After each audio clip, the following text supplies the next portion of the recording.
Hi, I'm Fawn Annan, and welcome to another episode of President to President. If you're a regular watcher, you'll notice there's no darts or a dartboard today.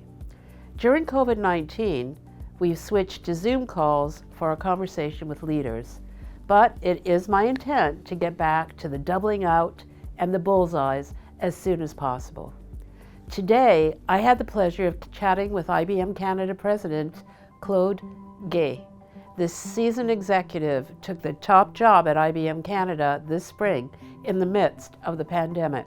A second-generation IBMer, he followed his father into the company in the 1980s, but stepped aside for more than a decade to work with entrepreneurs during the dot-com boom. Propelled by his broad knowledge of business and technology, his high level of honesty and integrity, and a unique ability to coach, network, and relate to people from wide, diverse backgrounds allowed him to climb through the ranks to this top spot. I started our conversation by asking him how he's found the opening months of his presidency. I think the context in which I took over is very important for the work going forward. Number one is, of course, the pandemic, which is a tragedy, but it's also something that is accelerating technology transformation. What's your view? What's the company's view on cloud, on AI, and all the other emerging technologies that seem to be coming forth to help everyone out through this pandemic and then beyond? There's no secret here that we at IBM are all focused on hybrid cloud and AI. And there's a reason for that, because it's the focus of businesses and organizations.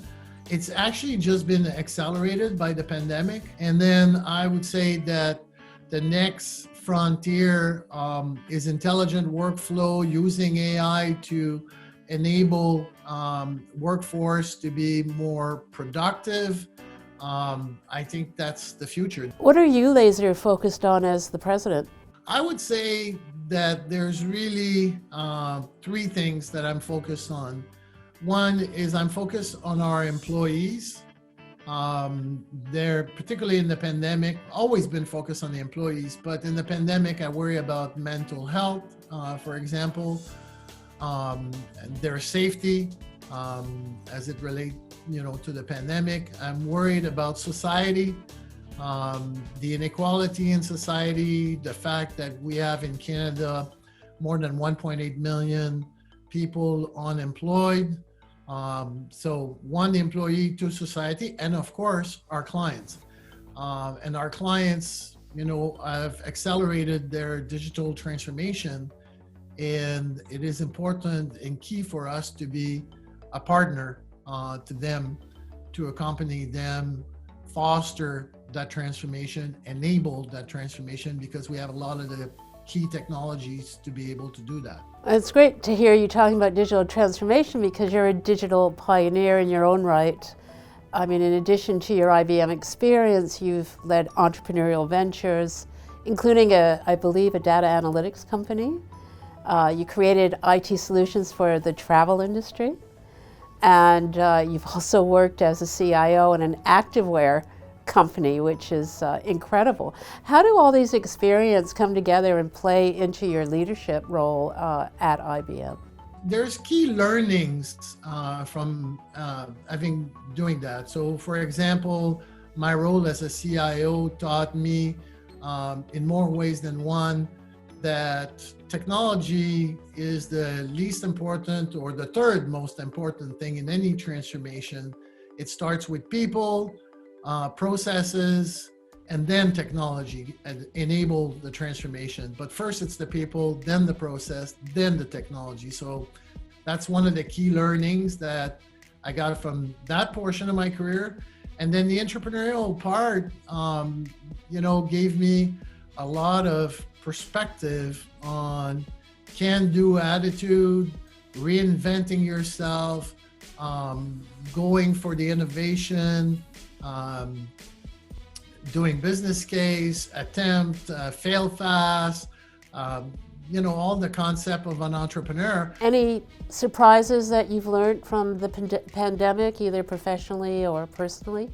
Not so much a surprise as how resilient, the team is. My IBMers are a resilient bunch.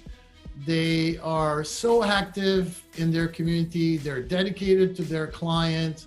The kind of stories that I saw, particularly early on in the pandemic, but continue to see, of IBMers going above and beyond to help their client from a business continuity perspective, to leave work and to go teach kids STEM program. I've been so proud of the team across the country. I've read in articles that you're really focused on building skills for the future, and it is one of your top priorities. Can you just elaborate on that?